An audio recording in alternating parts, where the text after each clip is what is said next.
मेरे प्रभु आपका धन्यवाद देते हैं। आज की इस सभा के लिए धन्यवाद देते हैं, वर्शिप के समय के लिए धन्यवाद देते हैं, आपकी पवित्र और पाक हजूरी के लिए धन्यवाद देते हैं, आपके आश्चर्य कर्मों के लिए धन्यवाद देते हैं, आपके इस जगह पर अपने तख्त को लगाने के लिए धन्यवाद देते हैं।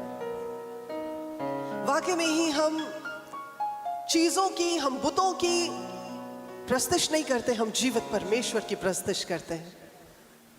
और जिनकी हम प्रस्तुति करते हैं, जिनको हम वर्शिप करते हैं, वो हमारे मन को और हमारे मन की बातों को हमारे बोलने से पहले ही जान जाते हैं। आप धन्य है परमेश्वर, और धन्य है आपके काम, धन्य है आपका नाम, और धन्य है आपकी हर एक बात, धन्य है आपकी कल्पनाएं, और धन्य है प्रभु हमारी जिंदगी जो आपके नाम के साथ जुड़ी है। सारा आदर, सारी बुजुर्गी, सारा जलाल आप ही के नाम को देते हुए आज के वचन के लिए हम अपने मन को प्रभु आप में तैयार पाते हैं, और प्रभु यीशु के नाम से इस प्रार्थना को मांगते हैं। आमीन, आमीन। आज के वचन के लिए कितने लोग तैयार हैं? और जोर से बोलेंगे। ओके, तो अगर आप तैयार हैं मेरे साथ निकाल लीजिए जजेस की किताब,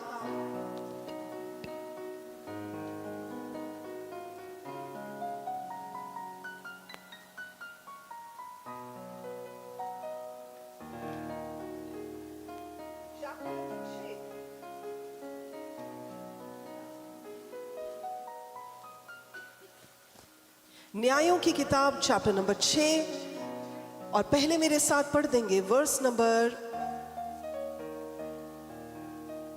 1 से लेकर 3 तक।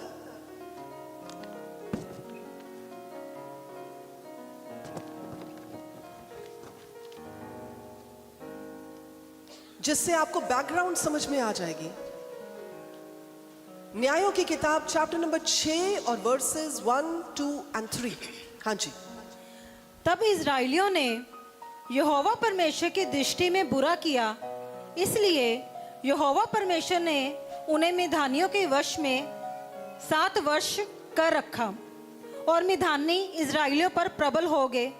मिधानियों के डर के मारे इज़राइलियों ने पहाड़ों के गहरे खड्डों और गुफाओं और किलों को अपना निवास बना लिया। जब जब इज़राइली बीज बोते, तब तक मिधानी और अमालेकी और पूर्वी लोग उनके विरुद्ध चढ़ाई करके, आगे बताएंगे, अज्जा तक सामने डाल डालकर भूमि की उपज नष्ट कर डालते थे, और इजरायलियों के लिए ना तो कुछ भोजन वस्तु और ना भेड़ बकरी और ना गाय बैल और ना गधा छोड़ते थे, क्योंकि थैंक यू सो मच। सो यहाँ पर आपको इंट्रोडक्शन मिल गई। अब 7वीं और 8वीं आयत भी पढ़ देंगे, 7th और 8th वचन। जब इजरायलियों ने मिधानियों के कारण यहोवा परमेश्वर की दुहाई दी, तब यहोवा परमेश्वर ने इजरायलियों के पास एक नबी भेजा, जिसने उनसे कहा, इजराइल का परमेश्वर यहोवा यूं कहता है, मैं तुमको मिस्र में से ले आया और दास्तव के घर से निकाल ले आया। Thank you so much. अब यहाँ पर थैंक यू, यहाँ पर परमेश्वर अपने नबी के द्वारा कुछ बात को बताते हैं। अभी तक आपको इंट्रोडक्शन में पता चल गया कि इजरायली लोगों के ऊपर बहुत सताव था, मिद्यानी आकर उनका सब कुछ लूट लेते थे, मिद्यानी उनकी जिंदगी में बड़ी हलचल मचा रहे थे, और उनके डर की वजह से इजरायली ना तो बीज बो पा रहे थे, ना फसल काट पा रहे थे, ना भेड़ बकरियों को चरा पा रहे थे, लेकिन वो इतने डरे हुए थे कि उन्हें अपना घर केव्स में, गुफाओं में बनाना पड़ रहा था, पहाड़ों में छिपना पड़ रहा था, उन जगहों में छिपना पड़ रहा था जहां पर उन्हें पता था कि मिद्यानी उन्हें खोज नहीं सकते। सो बेसिकली जो इंट्रोडक्शन है, जो बैकग्राउंड है, वो ये सारी बैकग्राउंड है। आज हम उन 6 बातों को सीखेंगे गिदोन की जिंदगी से, जिनसे हमें ये पता चलेगा कि जो गिदोन की लाइफ में हुआ, जो लाइफ लेसन्स उसकी जिंदगी से प्रभु ने हमें दिए, वो आज भी हमारी लाइफ को अप्लाई करते हैं। सबसे पहली चीज जो मैं गिडियन की लाइफ से आपको सिखाना चाहती हूं, मेरे साथ वर्सेस नंबर 11 और 12 निकाल लें। वचन नंबर 11 और वचन नंबर 12 यहां लिखा है, फिर यहोवा परमेश्वर का दूत आकर उस बांज वृक्ष के तले बैठ गया जो ओपरा में इबिएजरी योआश का था, और उसका पुत्र गिदोन एक दाखरस के कुंड में गेहूं इसलिए झाड़ रहा था कि उसे मिद्यानियों से छिपा रखे। वर्स नंबर 12, उसको यहोवा के दूत ने दर्शन देकर कहा, क्या कहा? क्या लिखा है? क्या कहा? आगे, यहोवा तेरे संग है। और उसने कहा अगर यहोवा परमेश्वर हमारे साथ होते तो हमें ये सब कुछ क्यों झेलना पड़ता। सबसे पहली चीज जो यहां पर मैं आपको सिखाना चाहूंगी, जो गिडियन की लाइफ से हम सीखते हैं, जो आज भी हमें पर्टेन करती है, और वो ये है कि परमेश्वर हमें दोषी चीज को नहीं देखते, दोष लगाने वाली बात को नहीं देखते। परमेश्वर हमें बेस्ट को लोकेट करने की कोशिश करते हैं। He locates the best in us। यहां पर अगर आप देखें कि वो वाइन प्रेस में था, वो गेहूं को छांट रहा था, जो खुली हवा में काम होना चाहिए था वो छुप के किया जा रहा था क्योंकि वो मिद्यानियों से डरता था। यहां पर आप ये समझ पाएंगे कि गिडियन देखने में ऐसा लगता है कि ही वॉज अ कावर्ड, वो एक डरपोक किस्म का इंसान था। जब यहां पर हम आगे भी पढ़ते हैं तो हमें समझ में आता है कि ये सब लोग जो थे, इजरायली जितने भी लोग थे, ये सब डरे हुए लोग थे, ये सब डरपोक किस्म के लोग उस टाइम पर बन चुके थे क्योंकि वो मिद्यानियों का सामना नहीं कर सकते थे। जब ये आप सारा पैसेज पढ़ते हैं तो आप इस चीज को भी समझ पाते हैं, क्योंकि अब उनका भरोसा परमेश्वर पर नहीं रहा, क्योंकि वो अपनी ऑब्स्टेकल्स को, अपनी स्ट्रगल्स को, अपने चैलेंजेस को, अपने एनिमीज को देखते देखते इतने थक गए हैं कि अब उन्हें यकीन ही नहीं रहा कि जिस परमेश्वर की उनके बाप दादा दुहाई देते थे वो एग्जिस्ट भी करता है कि नहीं करता। यहां तक बात आ गई कि उन लोगों ने डर के मारे परमेश्वर को छोड़ दिया। यहां तक बात आ गई कि वो बैकस्लाइड कर गए। यहां तक बात आ गई कि उन्होंने बाल और अशरा को पूजना शुरू कर दिया। यहां तक बात आ गई कि उन्होंने बाल के भी वहां पर और अशरा के भी वहां पर इमेजेस को, आइडल्स को क्रिएट कर दिया। ये वो लोग हैं, ये वो लोग हैं। गिदोन एक ऐसा यंग लड़का है जो अपनी फैमिली की मदद करना चाह रहा है। वो एक ऐसा लड़का है जो अपनी फैमिली के लिए खाने का इंतजाम करने के लिए उस जगह पर अकेला ही फंसा हुआ है। लेकिन परमेश्वर का दूत आकर उसे क्या कह रहा है? आप सूरमा किसको कहते हैं? ग्रेट मैन ऑफ वेलर किसको कहते हैं? माइटी मैन ऑफ वेलर किसको कहते हैं? वॉरियर किसको कहते हैं? जिसका आपने वॉर में कोई प्रदर्शन देखा हो। अगर आप किसी स्पोर्ट्समैन के बारे में बात करें तो जब तक आपने उसके स्पोर्ट्समैन स्पिरिट को ना देखा हो, आपने उसके फील्ड पर, ऑन द फील्ड प्रदर्शन को ना देखा हो, आप कैसे कह देंगे कि वो स्पोर्ट्समैन है? अब यहां पर अगर मैं आपसे पूछूं, मेन हॉल में ओवरफ्लो सेक्शन में मैं आपसे पूछूं, हाँ जी हम में से कितने लोग हैं जो स्पोर्ट्स खेलते हैं, तो आप में से कोई भी हाथ खड़ा कर सकता है। लेकिन हमें पता कैसे चलेगा मैदान में? आप बोले मैं बास्केटबॉल बहुत अच्छा खेलता हूं, लेकिन अगर आप बास्केट अच्छे नहीं कर पाए, आप अच्छा ड्रिबल नहीं कर पाए, तो हम नहीं कहेंगे कि आपको बास्केटबॉल खेलना आता है। हाँ, लेकिन अगर हम आपको अच्छा प्रदर्शन करते हुए देखेंगे तो हम कहेंगे ये तो बड़ी अच्छी स्पोर्ट्स खेलता है। यहां पर परमेश्वर ने क्या देखा होगा गिदोन में कि परमेश्वर ने इस बात को उसके लिए कह दिया कि तू क्या है? क्या कह दिया? क्या कह दिया? उसने कौन सी लड़ाई लड़ी? वो तो लड़ने से पहले ही घबराकर छुपा हुआ है। वो तो मिद्यानियों के सामने आने से डर रहा है। वो तो डरपोकों की मानित काम कर रहा है और परमेश्वर का दूत उसे कह रहा है शूरवीर, सूरमा। आज मैं किसी को कुछ कहना चाहती हूं, क्या आप तैयार हैं?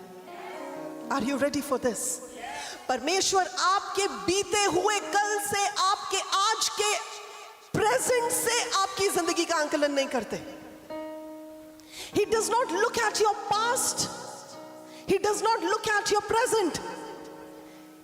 परमेश्वर आपको वैसे पुकारते हैं और वैसे देखते हैं जैसे वो भविष्य में आपको बनाना चाहते हैं। प्रभु कभी आपको ऐसे एड्रेस नहीं करेंगे जो आप करके आ चुके हैं। परमेश्वर चोर को कभी चोर कह के एड्रेस नहीं करेंगे। वे विचार करने वाले को कभी वे विचारी करके एड्रेस नहीं करेंगे। फ्रॉड करने वाले को कभी फ्रॉडस्टर कहकर एड्रेस नहीं करेंगे। परमेश्वर उसको वैसे एड्रेस करेंगे जैसे परमेश्वर उसे आने वाले भविष्य में देखना चाहते हैं। यहां पर गिदोन की अभी कोई क्वालिफिकेशन नहीं थी कि उसे शूरवीर सूरमा कहा जाता, लेकिन परमेश्वर उसे सूरमा बनाने जा रहे थे, इसलिए परमेश्वर उस चीज की पहले से ही घोषणा करना शुरू कर देते हैं। आज आपकी जिंदगी में क्या क्या परेशानियां हैं, किन किन पड़ाव को आप पार करके आए हैं, कौन कौन सी मुश्किलों को आपने सहा है, कितने लोगों ने आप पर लांछनें लगाई हैं, कितनी गलतियां, कितने पाप, कितने गुनाह आप करके आए हैं, परमेश्वर उनको देखकर आपका आंकलन नहीं करते। He does not judge you for this। जब उस बंदी को मंदिर के बीच में लाकर खड़े कर दिया गया था और प्रभु यीशु मसीह को कहा गया था इसका न्याय करें, मूसा की व्यवस्था के अनुसार इसे पत्थर मारकर मार देना चाहिए, तो प्रभु यीशु मसीह उसका न्याय नहीं करने लग गए। प्रभु यीशु मसीह ने उसे लॉ पढ़ाना शुरू नहीं कर दिया। प्रभु यीशु मसीह उसे शरीयत की बातें नहीं करने लग गए। प्रभु यीशु मसीह ने सिर्फ ये बात सबसे पूछी कि तुम में से जिसने पाप नहीं किया वो पहला पत्थर मारे। और हर एक अपने गिरेबान में जब झांक कर देख रहा था, उसे अपनी गलतियां दिखाई दे रही थी, उसे समझ में आ रहा था कि कोई भी पाप के बिना नहीं है। तभी रोमन्स की किताब में चैप्टर नंबर 3 में लिखा हुआ है, ये बात कही गई है कि हम सब ने पाप किया और हम सब परमेश्वर की महिमा से रहित हैं, but it is because of Jesus कि हम लोग बचाए गए। तो प्रभु यीशु मसीह ने क्या कहा उस औरत को, जहां पाप मत करना, मैं भी तुझ पर दोष नहीं लगाता। परमेश्वर हम पर दोष नहीं लगाते, पर परमेश्वर हमें वो बनाना चाहते हैं जिसके लिए हमारी रचना की गई है। आज मेरी आपके लिए प्रार्थना है कि आप जिन भी पड़ाव से निकले, जो भी लोगों ने आपके लिए कहा, जो भी लोगों ने आपके पीठ पीछे कहा, जो भी आपके मुंह पर कहा, जो भी आपको गिराने के लिए कहा, जो भी आपको परमेश्वर की नजर से हटाने के लिए कहा, आज आप इस वचन के माध्यम से जानने पाए कि परमेश्वर को वो कुछ भी याद नहीं है। परमेश्वर ने वो सब कुछ अपनी पीठ के पीछे फेंक दिया है और परमेश्वर आपको कहते हैं, you are my beloved child in whom I am well pleased. तो मेरा प्रिय बच्चा है जिसमें मैं अति प्रसन्न हूं। आज हो सकता है वो भविष्यवाणी आपको सुनाई ना दे जैसे प्रभु यीशु मसीह को सुनाई दी थी। जब प्रभु यीशु मसीह यरदन नदी में से बपतिस्मा लेकर बाहर आए और आकाश खुल गया, भविष्यवाणी हुई, सबने सुना, ये मेरा प्रिय पुत्र है जिससे मैं बहुत प्रसन्न हूं। आज हो सकता है सबके सामने आपके लिए गवाही ना हो, सबके सामने आपके लिए ये भविष्यवाणी ना हो, सबके सामने आपके लिए आकाश से आवाज ना आए, लेकिन आपसे इंडिविजुअली आज परमेश्वर ये कह रहे हैं, मैं तेरे बीते हुए कल पर नहीं ध्यान दे रहा, मैं उस बात पर ध्यान दे रहा हूं जो तू बनने जा रहा है। He is more concerned। और परमेश्वर आपको वो कहकर पुकारेंगे जो आप हैं, बोले जो मैं हूं। परमेश्वर उसको वो कहकर पुकार रहे जो वो है, पर अभी वो छुपा हुआ था। हो सकता है आप में से कुछ लोग छुपे हुए हो सकता है आज आप एक हाउसवाइफ हो, आज आप एक जॉब करते हुए व्यक्ति हो, आज हो सकता है आपका अपना बिजनेस हो, लेकिन हो सकता है आने वाले दिनों में आप परमेश्वर की ओर से बिल गेट्स से भी बढ़कर अच्छे अच्छे मुकाम पर पहुंचाने जाने वाले इंसान ठहरने पाए। आपको क्या पता कि परमेश्वर आपके ओहदे को इतना ऊंचा कर दे कि देखने वाले कहे, क्या ये वही नहीं है जो हमारे बीच में घूमा फिरता करता था? ये वही नहीं है जिसको हमने ठोकरें खाते हुए देखा था? क्या ये वही नहीं है जिसने इतनी गलतियां की थी? क्या ये वही नहीं है जिसके फैसले हमेशा गलत ठहरते थे? लेकिन आज देखो कहां से कहां पहुंच गया, क्योंकि आप वो नहीं है जो दुनिया कहती है आप है, आप वो है जो परमेश्वर कहते हैं कि आप है। What is it that you know that you are? आप उसको प्रोफेस करना शुरू करें। अगर परमेश्वर का वचन आप तक आया कि आप परमेश्वर की बेटी हैं, तो बोले मैं परमेश्वर की बेटी हूं। अगर परमेश्वर का वचन आप तक आया कि आप परमेश्वर के बेटे हैं, कहे मैं परमेश्वर का बेटा हूं। अगर आप तक परमेश्वर का वचन आया है कि आप प्रभु की निज भूमि है, निज प्रजा है, निज लोग है, होली पीपल है, तो बोले मैं वही हूं। I am not something that people call me, I am something that God tells me I am। मैं वो हूं जो मेरा प्रभु कहता है मैं हूं। अगर किसी से ये वचन बात कर रहा है तो वो जोर से कहेंगे हालेलुया। सो परमेश्वर उसे कहते you are a mighty warrior. और आज मैं आप में से हर एक को ये बात कहना चाहूंगी, आप एक शूरवीर सुरमा है। You are a mighty warrior.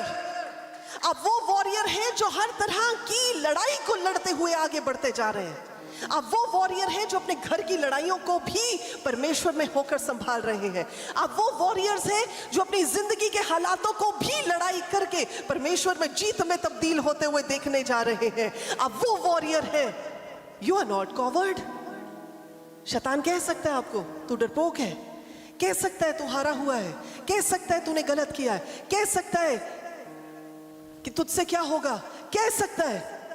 लेकिन जब वो आपको ये कहे ना तो दहाड़ मार के खड़े हो जाए और कहे यहूदा का बब्बर शेर मेरी ओर है और उसने कहा है मैं उसको बिलोंग करता हूं, और जब यहूदा का बब्बर शेर मेरी ओर है तो मेरा सामना कोई नहीं कर सकता है। बोले मैं वो हूं जो परमेश्वर कहते हैं कि मैं हूं। इस बात को बोले आज मैं हर एक झूठ का, हर एक ऐसी बात का जो मुझ में संदेह लेकर आती है खंडन करता हूं, उसे कैंसल करता हूं प्रभु यीशु के नाम में। आमीन, हालेलुया। अब यहां पर परमेश्वर उसमें क्या ढूंढ रहे थे? उस यंग लड़के में, उस डरपोक लड़के में परमेश्वर क्या ढूंढ रहे थे? परमेश्वर ये नहीं ढूंढ रहे थे कि उसकी बेस्ट क्वालिटीज देखकर मैं उसको बेस्ट काम दूंगा। परमेश्वर उसकी क्वालिटीज को देखकर उसको नहीं ये कह रहे थे, परमेश्वर उसके मन को देखकर ये कह रहे थे। आज परमेश्वर आपके हालातों को देखकर नहीं ये वचन आप तक लेकर आए, परमेश्वर आपके मन को देखकर, आपकी क्वालिटी ऑफ हार्ट को देखकर इस वचन को आप तक लेकर आए हैं। So God sees at the best of you. प्रभु यीशु मसीह ने अपने 12 चेले अलग अलग स्फीयर्स ऑफ लाइफ से निकाले। कोई मछली पकड़ने वाला था, कोई फिजिशियन था, कोई चुंगी लेने वाला था, तो सबके अलग अलग काम थे। उन्होंने ये थोड़ी देखा बेस्ट इन प्रोफेशन, नहीं, उनमें से वो भी मछली पकड़ने वाले थे जो पूरी पूरी रात मछली पकड़ रहे थे और हाथ एक नहीं लगी। उनमें वो भी मत्ती था जो चुंगी लेने वाले था और लोग उसको पसंद नहीं करते थे। तो परमेश्वर आपकी क्वालिफिकेशन देखकर आपको, आपके फ्यूचर को डिफाइन नहीं करते हैं। परमेश्वर आपके मन को देखकर, आपकी जिंदगी को देखकर, परमेश्वर अपने प्लान को देखकर आप पर वो बात जाहिर करते हैं कि वो आपको क्या बनाना चाहते हैं। So don't keep looking back, look at front. आगे की ओर देखें। पड़ोसी को बोले आगे की ओर देखें। और अगर आप प्रभु में ट्रस्ट करते हैं, कितने लोग हैं जो कहते हैं हाँ जी मैं ट्रस्ट करता हूं? हम में से सब लोग कह सकते हैं हम परमेश्वर पर ट्रस्ट करते हैं। तो जितने लोग ट्रस्ट करते हैं ना, मैं आपको बताऊं, क्योंकि गिदोन ने यहां पर ट्रस्ट दिखाया, और जो परमेश्वर पर ट्रस्ट करता है, जो प्रभु में कॉन्फिडेंस के साथ काम करता है, प्रभु से गाइड करते हैं। कहां के लिए गाइड करते हैं? लुधियाने जाने के लिए, मुंबई जाने के लिए, कहां के लिए गाइड करते? हमारी डेस्टिनी के लिए। तो आप में से जितनों ने हाथ खड़ा किया था मैं ट्रस्ट करता हूं परमेश्वर में, तो याद रखें परमेश्वर आपको गाइड करेंगे ताकि आप उस मुकाम पर पहुंच सके जिसके लिए प्रभु ने आपको बनाया है। आप अपना मुकाम हासिल किए बिना खत्म नहीं होंगे। आप अपने मुकाम को हासिल कर कर अपनी दौड़ को कंप्लीट करेंगे। अगर मैं किसी से बात कर रही हूं तो परमेश्वर के नाम की जोरदार तालियों के साथ धन्यवाद देंगे।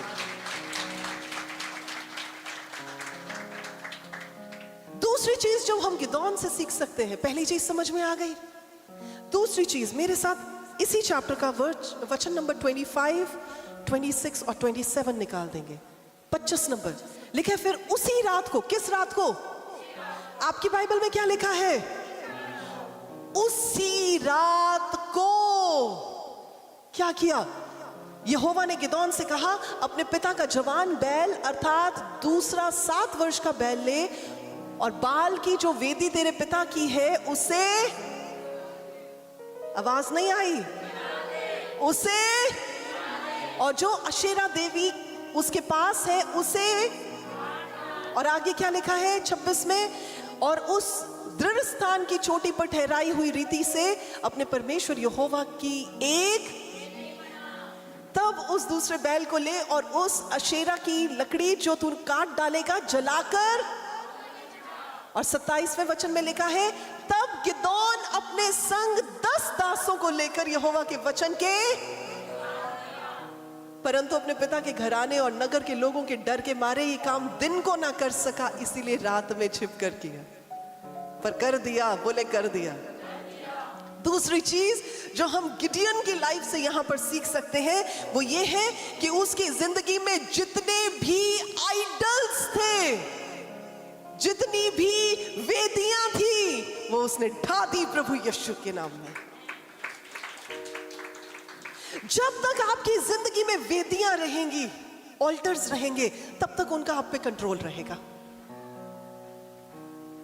कई बार लोग ये बात कहते हैं कि हमने तो जी परमेश्वर का पल्ला पकड़ लिया है, अब तो हम सिर्फ प्रभु के पीछे ही चलेंगे, अब तो हम टस से मस नहीं होंगे, अब हम पुरानी चीजों को याद नहीं करेंगे, अब हम पुरानी चीजों की ओर मुड़कर नहीं देखेंगे। लेकिन फिर भी वो चीजें आपके पीछा नहीं छोड़ती,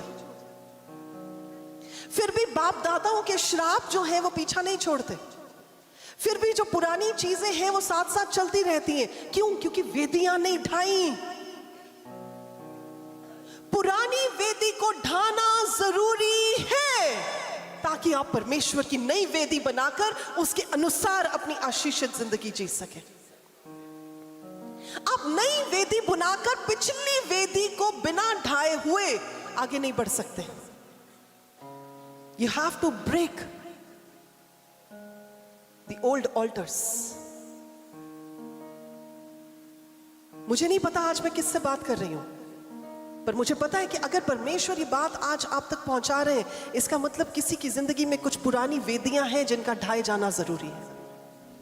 वो वेदियां जो आपके बाप दादाओं ने बनाई थी, वो वेदियां जो सच्चाई की वेदियां नहीं थी, वो वेदियां जो सच्चे परमेश्वर को नहीं ऑनर करती थी, वो वेदियां जिनके बारे में उन्हें नहीं पता था कि वो स्ट्रॉन्ग होल्ड्स क्रिएट करेंगी उनके लिए भी और उनके आने वाली पुश्तों के लिए भी। आज आप वो जन है, आज आप वो वॉरियर हैं, आज आप वो शूरवीर सूरमा हैं जो उन वेदियों से अपने आप को छुड़ाकर यहोवा परमेश्वर के नाम की वेदी को उसारेंगे। और जब वो वेदी बन जाएगी तो आप देखेंगे परमेश्वर आपकी जिंदगी में आश्चर्य कर्मों को करना शुरू करेंगे। Break down those altars. अगर किसी की जिंदगी में बुराइयों की, बुरी चीजों की, बुरी आदतों की, बुरी एडिक्शंस की, बुरी लतों की भी ऑल्टर्स हैं, आज उन्हें ढा दें प्रभु यीशु के नाम में। अगर आपको लगता है कि आपकी जिंदगी में बैड रिलेशनशिप्स के ऑल्टर्स हैं, माँ बाप ने बुरे रिलेशनशिप्स को देखा, उनसे पहले पीढ़ी ने बुरे रिलेशनशिप्स को देखा, अब आप भी उन्हीं बुरे रिलेशनशिप्स को देख रहे हैं, वेदी तोड़ने का समय आ गया है। अगर आपके बाप दादाओं की लाइफ में कोई बीमारियां चलती आ रही थी, आपके पेरेंट्स की लाइफ में भी वो बीमारियां आपने देखी, अब वो बीमारियां आप पर भी हमला करने की कोशिश कर रही हैं, ये समय आ गया उन वेदियों को तोड़ने का। अगर कोई ये कहता है कि हाँ जी हमारी जिंदगी में एक पैटर्न दिखाई दे रहा है, और यही पैटर्न हमारी माँ की जिंदगी में था, यही पैटर्न हमारे बाप की जिंदगी में था, यही पैटर्न हमारे दादे की, हमारे नाने की, हमारी नानी की जिंदगी में था, तो आज उन वेदियों को तोड़ने का समय है। And the very best thing about alters is कि एक बार जब आप तोड़ देते हैं ना, तो वो अपने आप को रिकंस्ट्रक्ट करने की कोशिश करते हैं। अगर आप ये सोचते हैं हाँ जब हम प्रभु में आए थे तो हमने ये सब किया था, ऐसा भी हो सकता है कि इतने टाइम से आपको पता ही नहीं कि वो अपने आप रिकंस्ट्रक्ट होती चली जा रही थी। आज आप वो वॉरियर हैं, तभी आपको कहा गया था यू आर दैट वॉरियर, जो वो पुरानी वेदियां तोड़ेंगे, जो नई वेदियां बनाएंगे, और जो नई वेदियां बनाएंगे उससे आप और आपका घराना आने वाले समय में ब्लेस होगा। सो व्हाट ही डिड, जैसे ही उसको पता चला कि जीवित परमेश्वर मुझसे बातें कर रहा है, जैसे ही उसको इस बात की पुष्टि हो गई कि हाँ, जीवित परमेश्वर ने अपने आप को मुझ पर जाहिर कर दिया। उसने पुरानी वेदियां तोड़ दी। आप पुरानी रस्सियों के साथ नई जंग नहीं लड़ सकते। पुरानी रस्सियां तोड़कर नई लड़ाइयों में, नई बैटलफील्ड में एंटर किया जाता है।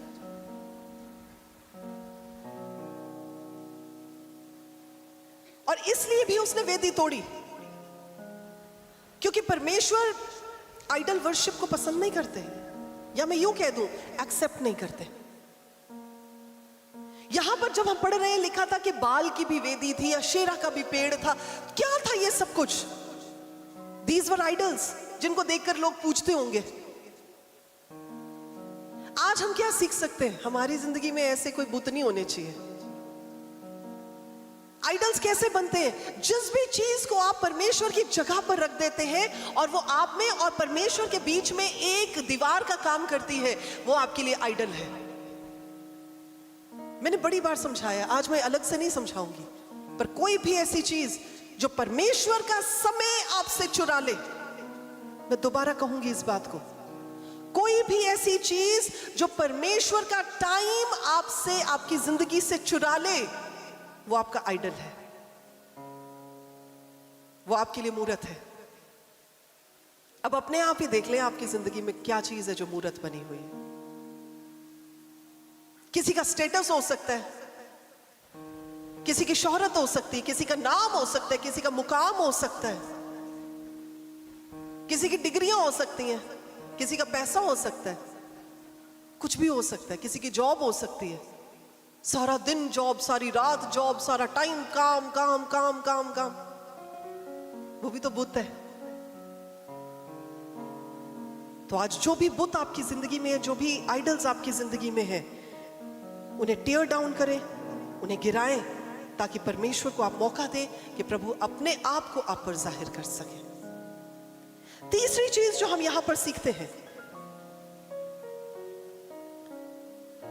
जब आप इस पैसेज को घर जाकर पढ़िएगा, आगे देखेंगे आप कि गिदोन एक बार नहीं, दो बार नहीं, 3 बार परमेश्वर से साइंस मांगता है कि प्रभु अगर आप हैं तो आप मुझे कंफर्म करें कि आप ही हैं, कोई और नहीं है। और तीनों बार परमेश्वर आंसर करते हैं। एक बार वो कहता है कि आप यहीं पर रहना, मैं अपनी ऑफरिंग लेकर आऊंगा, और वो ऑफरिंग अगर आप रिसीव करेंगे, मैं समझ जाऊंगा कि आप परमेश्वर हैं। दूसरी बार वो कहता है कि अगर आप चाहते हैं कि मैं लड़ाई को लड़ूं, तो मैं यहां पर ना एक फ्लीस, मतलब कंबल सा बिछा दूंगा, उस कंबल के ऊपर ओस आनी चाहिए, बाकी सारी जगह ओस नहीं आनी चाहिए। अगले दिन सुबह उठकर देखता है ऐसा ही होता है। अगली चीज कहता है कि अच्छा अब ये है कि इस कंबल के ऊपर ओस ना आए, बाकी सारी भूमि पर ओस आए, ऐसा ही होता है।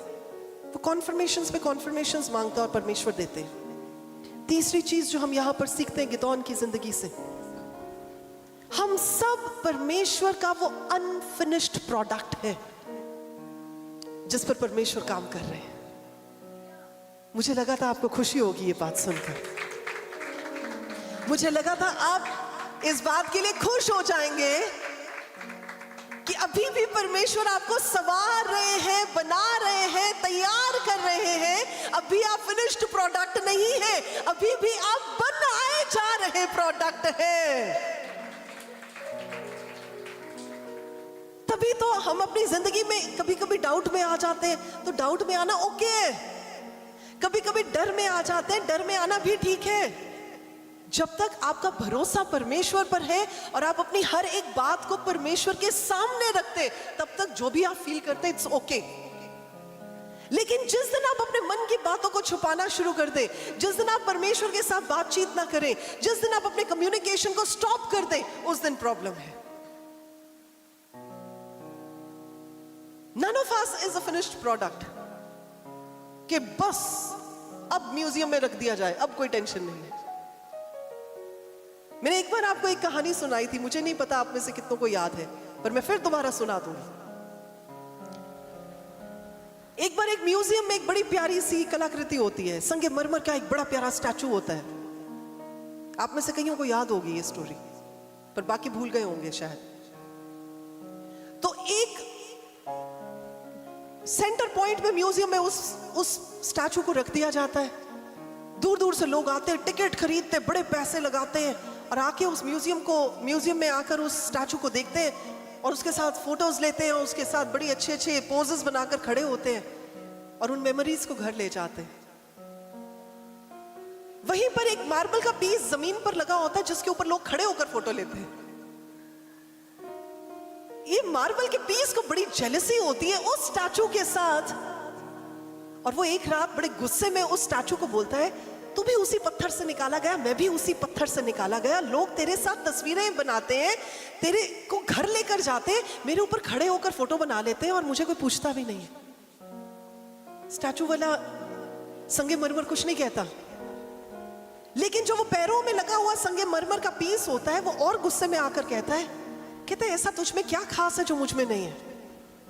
हो सकता है आज आप में से भी काफी ऐसे लोग हों जिनके मन में ये आता हो, उसकी जिंदगी इतनी ब्लेस्ड क्यों है, मैं क्यों इतनी स्ट्रगल कर रहा हूं, उसकी लाइफ में ये बरकतें क्यों है, मैं अपनी जिंदगी में उन बरकतों को क्यों नहीं पा रहा हूं। तो बस वो भी ऐसे तिल मिला रहा था। पड़ोसी को हिलाएं और कहें वो तिल मिला रहा था, वो गुस्से में था, वो जेलस फील कर रहा था। और जब वो पूछता है उस संगमरमर के उस पीस से, उस स्टैचू से, तो स्टैचू बड़ी शांति के साथ उसे जवाब देता है। उसे कहता है एक्चुअली प्रॉब्लम उस जगह से नहीं है जहां से हम आए हैं, आए तो हम एक ही पत्थर से, एक ही रॉक से हैं, लेकिन शायद तो भूल गया वो समय जबकि वो मूर्तिकार हम दोनों पर समय लगा रहा था, हम दोनों को काटता था, हम दोनों को तराशता था, मैं अपने पे काम करने देता था और मैं उस पीड़ा को, उस दर्द को, उस दुख को सह लेता था, इसीलिए मुझे आकार दे दिया गया। तू रेजिस्ट करता था, रिवोल्ट करता था, हर समय तू उस चीज को बुरा मानता था, इसलिए तू जैसा है तू वैसा ही रह गया है और आज मैं कहां से कहां पहुंच गया हूं। I hope you have got your answer. जब उस स्कल्प्टर के हाथ में वो पत्थर का पीस होता है तो कितनी बार उसको मारता है, कितनी बार उसको तराशता है, कितनी बार उसको पीटता है, कितनी बार उसके ऊपर नुकीले तेज धार वाले टूल्स चलाए जाते हैं, लेकिन वो तभी निखर कर सामने आता है जब वो खुद पर काम करने देता है। मैं आज किसी से बात कर रही हूं, मैं आज किसी से बात कर रही हूं। I'm talking to someone this day. आप जितना परमेश्वर को खुद पर बारीकी से काम करने देंगे उतने ही आप निखर कर आएंगे, और जितना आप रेजिस्ट करेंगे, हर बार रेजिस्ट करते, हर बार रेजिस्ट करते, हर बार आप रेजिस्ट करते हैं तो परमेश्वर तराश नहीं पाएंगे, और अगर तराशे नहीं जाएंगे तो फिर आप ये नहीं कह सकते कि वो कहां और मैं कहां। तभी आपको बता रही हूं, we are all unfinished works of his hand. Masterpiece है लेकिन बन रहे हैं, अभी बन नहीं गए। अगर बन गए होते तो स्वर्ग में एक जगह पर होते, एक दूसरे की शक्लें देख ले, बोले we are not masterpiece yet but we are masterpieces in the making. हमें मास्टरपीस बनाकर प्रभु ने, वही तो है ना, लिखा है तुम मेरे हाथ की कलाकारी हो, you are the masterpiece of his hand. तो वो भी तो वॉरियर बना नहीं था ना, बनने जा रहा था, तैयार हो रहा था। अब भी मैं भी तैयार हो रहे हैं। अगर आपको समझ आ गई तो कहेंगे हालेलुया। सो अगर आपकी जिंदगी में किसी भी तरह के आइडल्स हैं, किसी भी तरह के बुत हैं जो आपने बना रखे हैं, आज उन्हें ढा दें। कोई भी वेदियां हैं, आज उन्हें ढा दें प्रभु यीशु के नाम में। एक ही वेदी होनी चाहिए और वो है हमारे जीवित परमेश्वर की।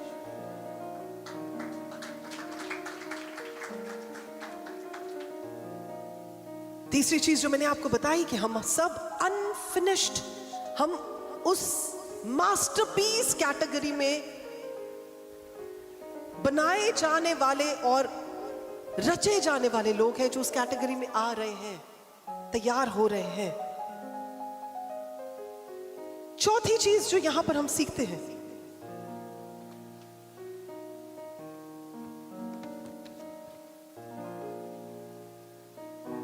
आज उस फाइट के बारे में, उस बैटल के बारे में नहीं बताऊंगी जिसमें गिदोन को परमेश्वर ने उतारा, वो एक अलग टॉपिक है, maybe for some other time. लेकिन जब ये लड़ाई जीत जाते हैं तो लोग उसको बोलते हैं कि एक काम कर गिदोन, अब तू हमें शासन कर, तू हमारा राजा बन जा। तू भी हमारा राजा बन, तेरे बच्चे भी हम आगे आने वाले टाइम में हमारे ऊपर शासन करें। You should be a king on us. तुम रॉयल्टी के साथ जियो। मेरे साथ निकाल लेंगे न्यायों की पुस्तक, जजेस की किताब, chapter number 8 verse number 23।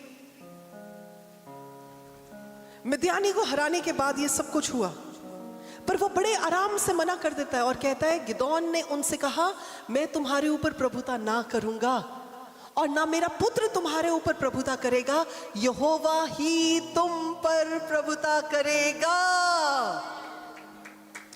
Fourth thing जो हम यहां पर सीखते गिडियोन की लाइफ से, let no man rule over you. किसी व्यक्ति को खुद पर शासन ना करने दें, ना किसी व्यक्ति को, और मैं इसको थोड़ा और नैरो डाउन करूंगी, ना किसी व्यक्ति को, ना किसी सिचुएशन को, ना किसी फीलिंग को और ना ही किसी इमोशन को अपने पर प्रभुता करने दें। आपका और मेरा एक ही प्रभु होना चाहिए और वो है यहोवा परमेश्वर। एक ही प्रभु होना चाहिए जिन्हें हम प्रभु यीशु मसीह के नाम से पर्सनली जानते हैं। वो चाहता तो वो कह सकता था कि हाँ जी ठीक है, I will be your king, पर उसने इस बात को टर्न डाउन किया ये कहकर, क्योंकि वो जानता है कि एक इंसान दो मालिकों की सेवा नहीं कर सकता। आप परमेश्वर की और आप चीजों की सेवा इकट्ठे नहीं कर सकते।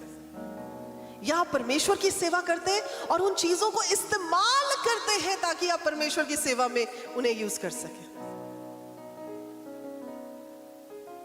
अगर आपके ऊपर कोई भी तरह की सिचुएशन, कोई भी तरह की स्थिति राज करने की कोशिश करती है, मैंने पहले आपको इसी सेशन में बताया कि अगर कोई डर की बात है तो इतनी कोई बुरी बात नहीं है, पर उस डर को हावी मत होने दें।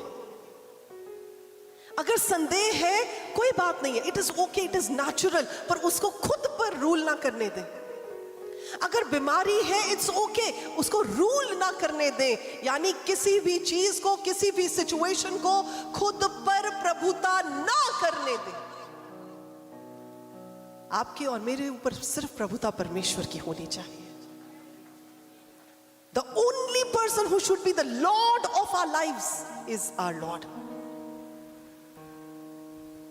तो यहां पर इस बंदे ने इस बात को दिखा दिया, और हम अगर इस बात को समझें कि अगर हम सिर्फ परमेश्वर की प्रभुता में रहते हैं, तो ये बात ध्यान रखें, कल के दिन में हमने जहां जाना है वहां पर हम प्रभु यीशु मसीह के साथ उनकी संगी वारिस हैं। किसके? स्वर्ग के। कुछ छोटी मोटी विरासत थोड़ी हमारी, ये एम्पायर, वो एम्पायर, ये किंगडम, वो किंगडम थोड़ी है। अपनी तो किंगडम भी बहुत बड़ी है। तो जो उस बड़ी किंगडम के लिए तैयार है वो जोर से कहेंगे हालेलुया। हम उस बड़ी रियासत के वारिस हैं जो परमेश्वर ने हमारे लिए रखी है। सो चॉइस आपकी है। आज अगर आप चीजों को, अगर आज आप पैसे को, अगर आज आप बाकी बातों को, आज आप किसी व्यक्ति को खुद पर प्रभुता करने देंगे, तो इसका मतलब आप ये कह रहे हैं परमेश्वर आप थोड़ा सा साइड पे हो ना, ये वाली चीज ठीक है। सो आज उस चीज को साइड पे करें और बोले प्रभु आपकी डायरेक्ट छत्र छाया में मैं रहना चाहता हूं। प्रभु जी डायरेक्ट, बीच में और कोई चीज ना आए। आमीन। पांचवी चीज जो यहां पर हम सीखते हैं, जो हमारी नजर में छोटा है, क्या है? हमारी लाइफ में, हमारी जिंदगी में, हमारे कामों में हमें क्या लग सकता है? क्या लग सकता है? अच्छा, बस थोड़ों को छोटा लग सकता है, बाकी कहते हैं पापा तो बहुत बड़े। हाँ जी, क्या लग सकता है? जो हमें छोटा लग सकता है वो परमेश्वर के लिए बहुत बड़ा भी हो सकता है। गिदोन अपने आप को परमेश्वर के लिए इनसफिशिएंट समझ रहा था। ओ मैं किथे प्रभु जी, कितना दी गल्लां करदे, मजाक कर रहे हो। सोचे जरा, जब परमेश्वर ने उसे ये कहा होगा कि तूने लड़ाई जीतनी है। अच्छा, और जब आप ये पैसेज पढ़ते हैं ना, तो परमेश्वर कहते हैं अब तू मिद्यानियों के हाथ से लोगों को छुड़ा। जब आप मूसा की कहानी पढ़ते हैं तो परमेश्वर मूसा को कहते हैं तू लोगों को छुड़ा फेरो के हाथ से। बताएं, मुझे लगता है मूसा ने भी ये कहा प्रभु जी कितना तो मजाक कर दो। और गिदोन ने भी यही बोला, प्रभु कैसी बातें कर रहे हो। हरियाणवी में क्या कहेंगे, कैसी बातें करने लग रहे से, है ना जी। तो परमेश्वर ने क्या होना, नहीं नहीं नहीं बेटा, होल्ड ऑन, तेरे से करवाना है। अब वहीं पर जो योना नबी था वो कहता, परमेश्वर गलती हो गई होनी आपसे, you have done a wrong thing by choosing a wrong person. क्योंकि आप अपना फैसला नहीं बदल सकते, मैं बदल के दिखाता हूं। You know, at times we do that. कभी कभी परमेश्वर हमें इतना बड़ा असाइनमेंट, इतना बड़ा प्रोजेक्ट, इतनी बड़ी चीज दिखा देते हैं और कहते कर, हम कहते नहीं नहीं नहीं प्रभु ये मुझसे तो होना नहीं, आपको गलती लग रही, कोई और बंदा ही चूज कर लो। आपके साथ हुआ है कभी ऐसा? हुआ है कि नहीं हुआ? किस किस के साथ हुआ है? परमेश्वर कोई बड़ी सी चीज दिखा दे और आप बोले हो ही नहीं सकता, ये तो मजाक की बात कर दी आपने। सारा ने भी यही सोचा था, प्रभु ने कहा मैं बेटा देने जा रहा हूं।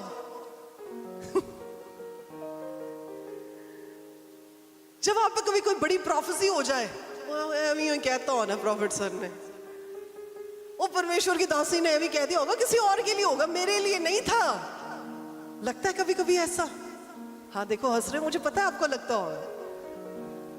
लगता है कि नहीं लगता? थोड़ा सा इंटरैक्टिव हो जाए, लगता है कि नहीं लगता? लगता है, बिल्कुल लगता है, क्योंकि हम अपनी सिचुएशन के हिसाब से चीज को इवैल्यूएट करते हैं।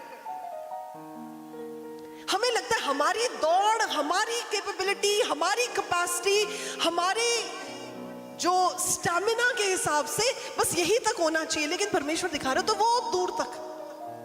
अब्राहम को भी तो लगा होगा जब प्रभु ने कहा होगा तुझे और तेरे डिसेंडेंट्स को, तेरे आने वाली वंशावली को मैं एक ऐसा देश देने जा रहा हूं। उसे क्या लगा होगा, मजाक कर रहे हो ना प्रभु। जब कोई बड़ी बात होती है ना, जब परमेश्वर कुछ बड़ा, मैं ध्यान से, आप ध्यान से सुनिएगा, मैं कुछ बात बताने जा रही हूं। जब परमेश्वर आपकी जिंदगी में कुछ बड़ा दिखाना चाहते हैं ना, कुछ बड़ा करना चाहते हैं ना, सबसे पहले वो आपको मजाक ही लगेगा। It will look like a joke to you. लेकिन अगर आपको वो जोक लग गया है ना, तो परमेश्वर का धन्यवाद दें और इस बात को कहें, प्रभु जो मैं छोटा सा समझता हूं ना, आपके लिए वो भी बहुत बड़ी बात है। क्योंकि यहां पर गिदोन एक, मैं वही शुरुआत में बता रही थी आपको, he was just a coward, एक डरपोक लड़का, एक छोटा लड़का, मनस्से ट्राइब का लड़का, जिसका ट्राइब सबसे छोटा और वो भी अपने ट्राइब में सबसे छोटा। अब सबसे छोटे में भी सबसे छोटा परमेश्वर की ओर से सबसे बड़ा कर दिया गया। आज आपकी जिंदगी में हो सकता है सबसे छोटा अंश, सबसे छोटा काम, सबसे छोटी क्वालिफिकेशन, सबसे छोटा विश्वास, सबसे छोटा परमेश्वर की ओर से कुछ बड़े में तब्दील कर दिया जाए।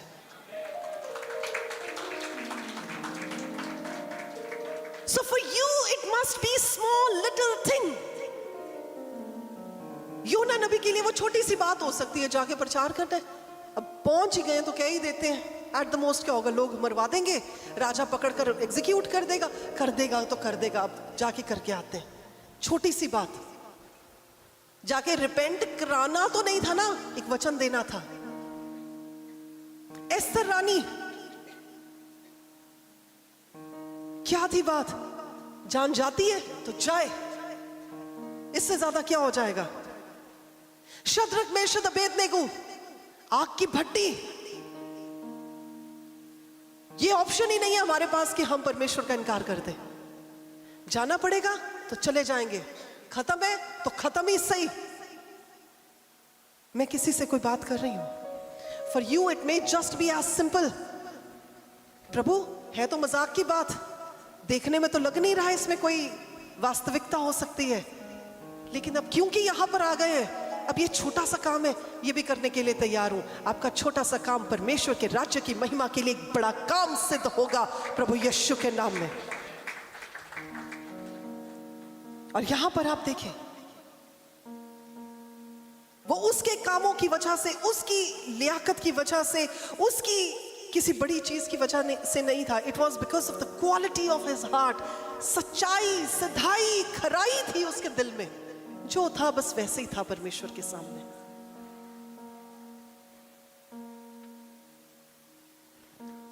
यहां पर मुझे एक छोटी सी और कहानी याद आ रही है, शेयर कर दूं? एक बार एक बच्चा अखबार डाला करता था सुबह सुबह लोगों के घरों में, और वो पढ़ता भी होता था। अखबारों का काम करने के बाद वो जाकर स्कूल में पढ़ता था और वो कुछ बनना चाहता था। एक दिन उसको कोई कमाई उसके पास नहीं हुई, उसके पास कोई पैसे नहीं थे, उसके पास उसे बहुत भूख लगी थी, उसके पास कुछ रिसोर्सेज नहीं थे। तो वो एक दरवाज़ा खटखटाता है और वो अखबार डालकर उनको कहता है कि मुझे खाने के लिए कुछ मिल जाएगा, मैं बहुत भूखा हूँ। तो वो लेडी अंदर से आती है और एक बड़ा ग्लास दूध का भरकर उसे देती है और साथ में कुछ खाने को दे देती है। वो बच्चा दूध पीता है, खाना खाता है और चला जाता है। बहुत साल निकल जाते हैं। ये तो छोटी सी बात थी, कितनी बड़ी बात होती है एक गिलास दूध का किसी को पिलाना, कितनी बड़ी बात होती है, छोटी सी बात होती है। एक गिलास दूध का पिला दिया किसी को, कुछ बिस्किट दे दिए खाने के लिए।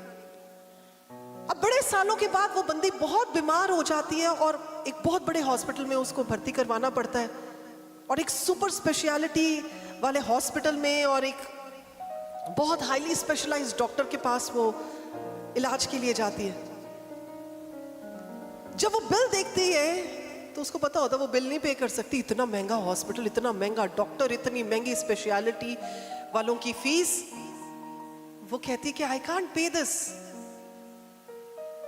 तो नर्स ले जाती है उस बिल को डॉक्टर के पास और कहती है कि जी वो तो बंदी कह रही वो पे ही नहीं कर सकती। डॉक्टर उसके ऊपर कुछ साइन करके देता है और वो बिल वापस आ जाता है। वो बंदी उस बिल को पकड़ती है, देखती है, उसके ऊपर सब कुछ वेव ऑफ कर दिया गया होता है। वो कहती है I want to see the doctor. वो डॉक्टर से मिलने के लिए जाती है और कहती है आपने ये मेरा पूरा का पूरा बिल कैसे माफ कर दिया? इसके इतने लाखों का जो बिल था, आपके हाथ में इतनी अथॉरिटी है कि आप ये सारा बिल माफ कर दें? तो वो डॉक्टर कहता है आपको याद है एक दिन सुबह एक बच्चा आपके घर पर आया था और उसने आपसे कुछ खाने के लिए मांगा था और आपने एक गिलास दूध का उसको दिया था और खाने के लिए आपने कुछ दिया था? मैं वो बच्चा हूं। और बिल के नीचे वो लिख देता है The entire bill paid with 1 glass of milk. दूध के एक ग्लास के साथ सारा बिल भर दिया गया है। कई बार आप भी छोटा सा कोई काम कर देते हैं, वो आपके लिए छोटा हो सकता है लेकिन परमेश्वर के लिए वो बड़ा काम है।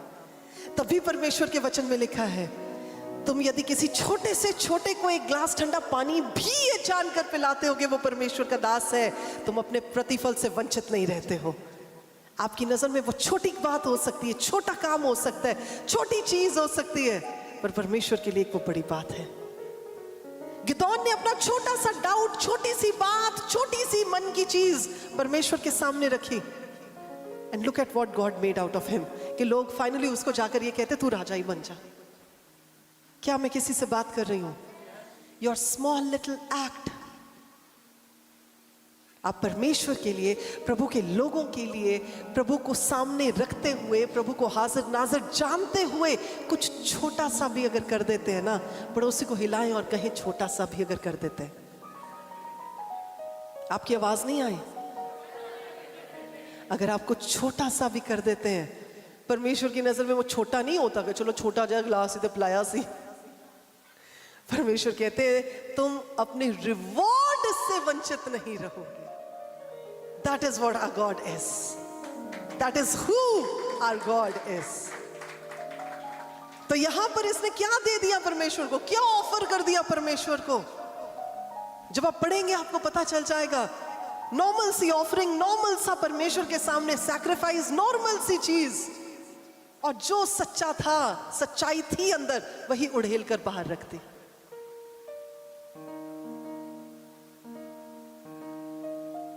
आज मेरी आपके लिए दुआ है, आपने आज तक जो कुछ भी परमेश्वर के लिए किया है, परमेश्वर को सामने रखकर किया है, परमेश्वर के नाम की वाहवाही के लिए किया है, as a woman of the Lord, as a servant of the Most High God, I want to profess in this place, आप आने वाले महीनों में परमेश्वर की बड़ी उन्नति को और बड़ी आशीषों को अपनी जिंदगी में उड़ेले जाते हुए देखेंगे प्रभु यीशु के नाम में।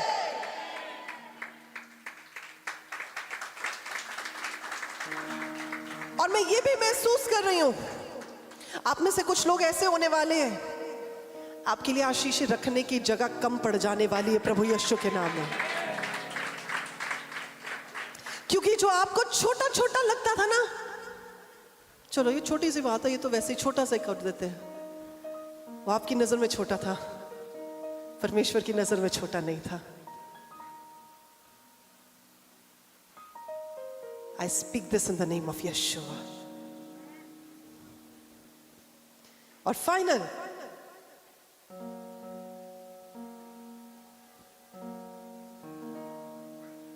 ये सब कुछ होने के बावजूद भी, सब कुछ अच्छा चलने के बावजूद भी, सब कुछ अच्छा करने के बावजूद भी लोग परमेश्वर के सामने किसी ना किसी चीज में गिर सकते हैं।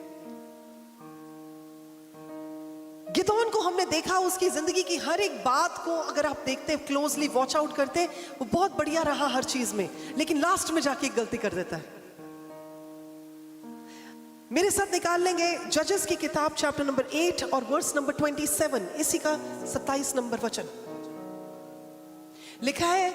उनका गिदोन ने एक एपोद बनवाकर अपने ओपरा नामक नगर में रखा और सारा इज़राइल वहां वह विचारनी के समान उसके पीछे हो लिया और वह गिदोन और उसके घराने के लिए फंदा ठहरा।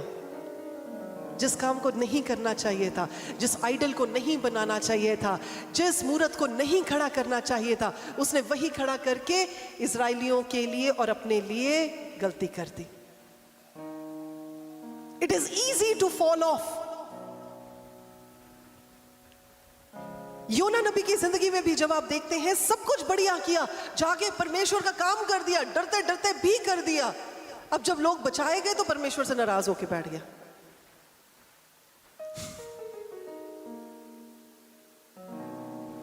It is easy to fall off. Solomon की जिंदगी को देखें, राजा सोलोमन, एवरीथिंग ओके, सारी जिंदगी बहुत बढ़िया चला, लास्ट में जाके गड़बड़ कर दी। दाऊद की जिंदगी को देखें, बहुत बढ़िया चला, बीच में जाके गड़बड़ कर दी। It is very easy to fall off, बड़ा आसान है गिर जाना। तो ये मत समझ के बैठ जाए कि नहीं जी हमसे कोई गलती नहीं हो सकती, हम तो टस के मस नहीं हो सकते। आजकल बड़े लोग आपको दिखेंगे टीवी पर भी जो ये कहा करते थे हम नहीं बिक सकते, पर बिक गए। It is easy to say but it is not easy to do.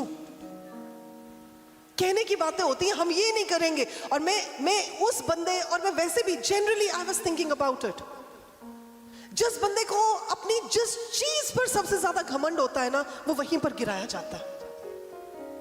Solomon को अपनी अकल पर बड़ा घमंड था, अकल की वजह से गिराया गया। जिस बंदे को जिस चीज का घमंड होता है, ध्यान से समझिएगा, जिस चीज पर घुमान होता है वो उसी में गिराया जाता है। इसीलिए वचन में लिखा है, संत पौलुस कहता है, अगर मैं घमंड करूं तो इस बात पर घमंड करूं कि मैं परमेश्वर को जानता हूं। बोला गिरा लो। आप और मैं भी अगर घमंड करें तो किस बात पर घमंड करें? क्या ये कि हमारे पास कपड़े बड़े अच्छे हैं? क्या ये कि हमारे पास रहने का घर बड़ा अच्छा है? या कोई भी XYZ चीजें बड़ी अच्छी हैं? जी नहीं। अगर घमंड करें तो इस बात पर घमंड करें कि परमेश्वर ने मुझे चुन लिया है और अब मैं खुद का नहीं हूं, मैं अपने परमेश्वर को बिलोंग करता हूं। That should be our point of pride, nothing else। और कुछ भी नहीं होना चाहिए। जब आप पढ़ाई में बहुत अच्छा कर लें और आपके तालियां बजे और आपको कहें जी वाह, आप तो बड़े अच्छे नंबर लेकर आए, आप तो स्टूडेंट ऑफ द ईयर बन गए हैं, तो घमंड में नहीं आ जाना। आपने कहना वो बुद्धि और वो अकल और वो क्षमता मेरे परमेश्वर ने मुझे दी, इसलिए मैं कर पाया, मैं इस योग्य नहीं था। आपने क्या किया? आपने सारी प्रेज बटोरी और आपने परमेश्वर को दे दी। अब आपसे वो छीनी नहीं जा सकती। आपका बिजनेस बहुत बढ़िया चले, बड़ी तरक्की करें, आपकी जॉब में आपको बड़े अच्छे अप्रेजल मिले और बाकी सबको 10% मिले, आपको 50% मिल जाए। अमीन, दिवाज ही नहीं आई। शाबाश है ਤੁਹਾਡੇ रह गया उन ऑफर पीछे तो बाकी सबको मिले 10% हाइक, आपको मिल जाए 50% हाइक। तो आपने ये नहीं कहना ओ एक्चुअली मैंने पढ़ाई ज्यादा की थी, मैंने इसकी ट्रेनिंग अच्छी की थी, मैंने इसकी ट्रेनिंग के पैसे ज्यादा खर्चे थे, मैंने रात रात भर जाग के तैयारी की थी। ये नहीं आपका होना चाहिए एटीट्यूड। आपका एटीट्यूड ये होना चाहिए मैंने तो बस वही काम किया था जिसके मैं योग्य था, लेकिन परमेश्वर ने मुझे यहां से उठाकर यहां पर रख दिया। So whenever you are getting anything जो आपको पता है ये आशीष है आपके लिए, तो उसमें खुश नहीं हो जाना और मैं तो डिजर्व करता था इसलिए परमेश्वर ने मुझे इस कदर बढ़ा दिया। हम में से कोई भी नहीं डिजर्व करता। सो यहां पर जब आप देखते हैं उसने क्या किया, उसने खुद के लिए फंदा बनाया, अपने परिवार के लिए फंदा बना लिया और इजराइलियों को उस फंदे में भी झोंक दिया। So it is very easy कि कोई भी जन गिर सकता है, कोई भी जन गिराया जा सकता है। हम में से कोई भी फूल प्रूफ नहीं है, कोई भी कहीं पर भी गिर सकता है, पर सबसे बेस्ट चीज ये है गिरे नहीं रहना है, उठकर खड़े हो जाए। सो आज के सिनारियो में हम ये चीजों को जब देखते हैं तो क्या क्या देख पाते हैं। गिदोन की जिंदगी से हम देखते हैं वो स्ट्रगल कर रहा था। आज बहुत सारे लोग स्ट्रगल कर रहे हो सकते हैं, फिर परमेश्वर की आवाज उसको पहुंचती है, वो आवाज को भी रिकन्फर्म करता है, अपने डाउट्स को दूर करता है, अपनी स्ट्रगल में भी परमेश्वर को आगे रखता है, ओबीडिएंट रहता है, आज्ञाकारी रहता है, जो परमेश्वर कहते हैं उस गाइडेंस में चलने के लिए तैयार रहता है, जैसे जैसे परमेश्वर चलाते हैं वैसे वैसे चलता रहता है, और फाइनली वो उस लड़ाई को जीत जाता है जिसकी वजह से प्रॉब्लम थी। सो आज हम गिदोन की जिंदगी से ये 6 चीजों से सीख सकते हैं। और एक चीज और जो मुझे लगता है सारी बातों का निचोड़ निकल कर आ सकती है, वो ये बात है हमारी परमेश्वर के साथ पर्सनल प्राइवेट फेथफुलनेस जो होती है, विश्वास योग्यता जो होती है, हर किसी की एक पर्सनल फेथफुलनेस होती है परमेश्वर के साथ। वो आप जानते होते, परमेश्वर जानते होते।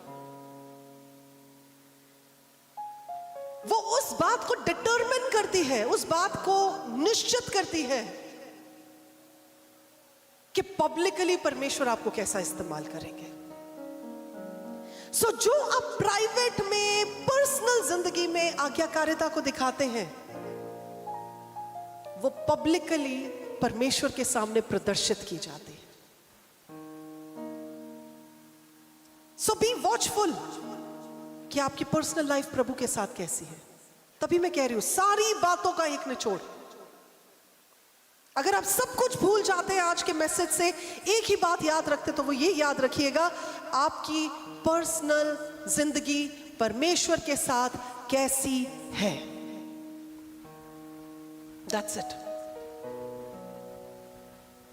अगर बहुत अच्छी है तो चिंता करने की कोई बात नहीं है, अगर ओके ओके है तो इंप्रूवमेंट का स्कोप है, अगर बिल्कुल ही डैश पीछे ही है तो फिर काम करने की जरूरत है।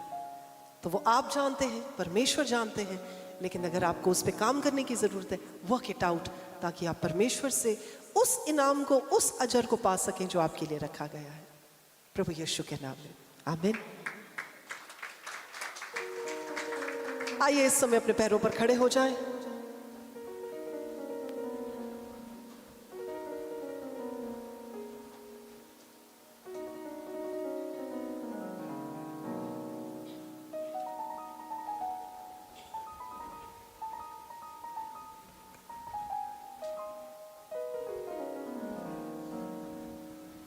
Thank you, Lord.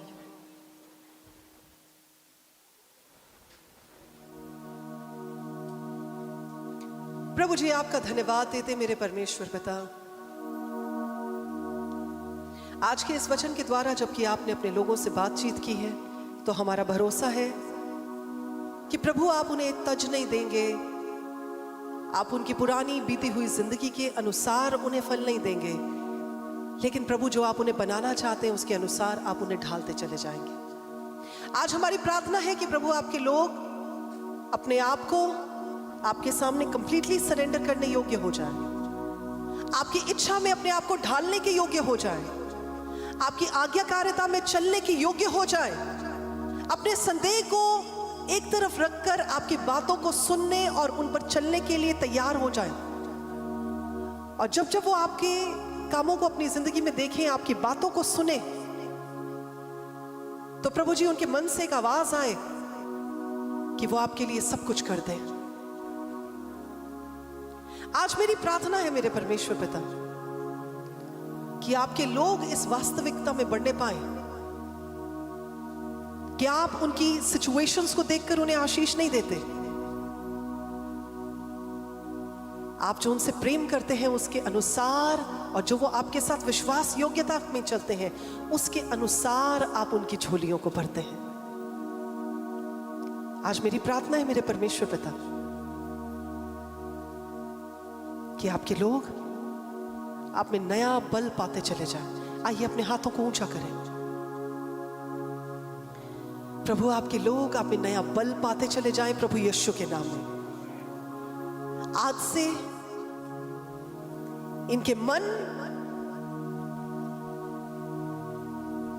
आप में, आपके वचन में, आपकी वचन की गहराई में और आपके रिलेशनशिप में एक मजबूत जड़ को पकड़ते चले जाएं प्रभु यीशु के नाम में।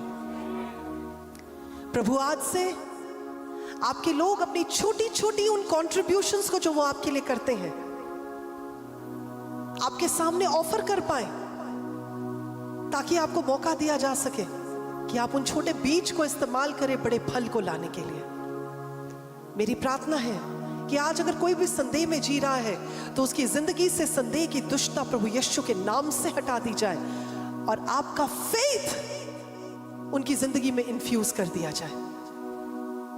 आपके लोग आपकी परिपूर्णता में, आपकी अबंडेंस में, आपकी सफिशिएंसी में बढ़ते चले जाए और वो ग्लोरी टू ग्लोरी को अपनी जिंदगी में उन हर एक मुकाम में देखने पाए जहां पर आप उन्हें पोजीशन करते हैं। मैं इनके कारोबार को, इनकी सोर्सेज ऑफ फाइनेंसेस को, इनकी जॉब्स को, इनकी जिंदगियों को, इनकी रसोइयों को, इनकी गाड़ियों को, इनके मन को, इनके परिवारों को, इनके घरों को, इनकी सोचों को आप में आशीषित करती हूं प्रभु यीशु के नाम में। और इस बात को कहती हूं कि अगर शैतान ने इनकी जिंदगी में कहीं पर भी कब्जा करने की कोशिश की है, आप अपने हाथों को ऊंचा रख सकते हैं। अगर शैतान ने इनकी जिंदगी के किसी भी हिस्से पर कब्जा करने की कोशिश की है, आज ही वो कब्जा प्रभु यीशु के नाम से रद्द हो जाए। आपकी सेहत पर से शैतान का कब्जा हट जाए, आपके घरों पर से शैतान का कब्जा कैंसल हो जाए, आपके बच्चों के ऊपर शैतान की हर एक असाइनमेंट प्रभु यीशु के नाम से डिस्ट्रॉय हो जाए, आपके फाइनेंसेस के ऊपर शैतान की हर एक प्लानिंग प्रभु यीशु के नाम से रद्द हो जाए। और मैं प्रोफेटिकली इस बात को अनाउंस करती हूं क्योंकि मैं महसूस कर रही हूं आप में से कुछ ऐसे लोग हैं जिनका समय बर्बाद होता है। अब केवल वही लोग हाथ खड़ा करें जिनका समय वेस्ट होता है, जिनका टाइम वेस्ट होता है किसी भी रीति से। शाम को जाकर आप ये सोचते हैं आज सारा दिन किया क्या, सारा टाइम निकल गया, पता ही नहीं लगा, वेस्ट हो गया सारा दिन।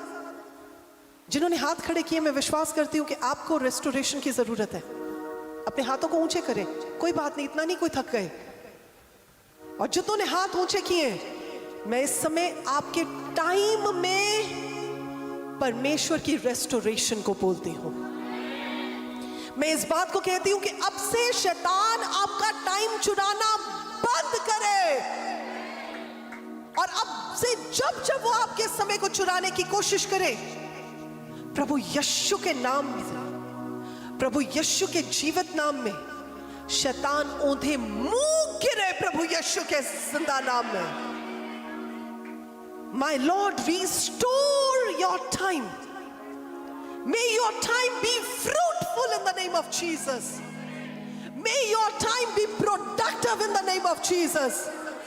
और मैं आपके लिए प्रार्थना करती हूं कि अब से आपका समय जब आप प्रभु के सामने लेखा दें, वो समय ऐसा समय ठहरे कि प्रभु को आपका वो टाइम बिताया हुआ जो आपने प्रभु में होकर बिताया है, कामों को करते हुए बिताया है, वो प्रभु को भाए प्रभु यीशु के नाम में। And I bless you as the servant of the Most High God. प्रभु यीशु के जिंदा और जलाली नाम में, और सब जोर से कहेंगे आमीन और आमीन। हम जोरदार तालियों के साथ परमेश्वर को धन्यवाद और प्रशंसा देंगे, जोरदार तालियों के साथ।